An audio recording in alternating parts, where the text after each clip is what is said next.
我们现在呢要在烈日之下做一个比较实验。你看现在的温度已经高达了38.5度，曝晒5分钟之后，我们来看一下它的体温变化哦。来，那我们就计时开始喽，计时开始。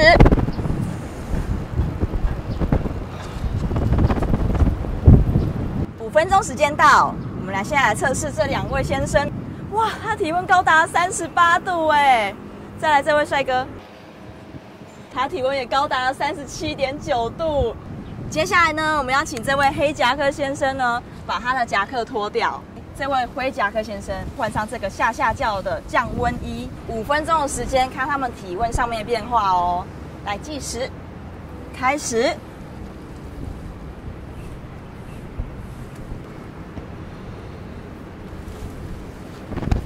5分钟时间到，这位穿 T 恤的先生是不是还是很热？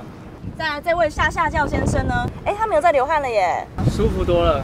现在来测测看体温哦，他现在的温度是38.7度，比刚刚还要热哎。接下来我们来测一下他体温看看哦，36.4度哦，已经达到了人体舒适的温度。经过这次实验呢，我们可以证明我们的下轿在烈日之下可以有效的降低温度，可以让你的肌肤保持干爽，不会汗臭黏哒哒的哦。接下来我们下轿要做另外一个实验哦，一样是在烈日之下，我们来挑战阳伞。请 B 小姐戴上我们的帽子，穿上下轿，20分钟之后会有什么样的结果呢？计时开始。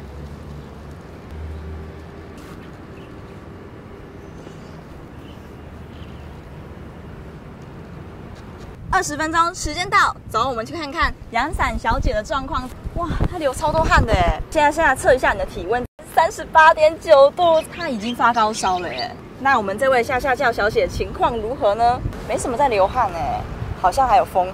那我现在来测一下她体温，36.2度，是人体最舒适的温度。经过这个实验，我们可以证明我们下轿呢，可以有效的降低烈日之下的高温，而且效果超越阳伞，绝对是你夏日降温的好选择。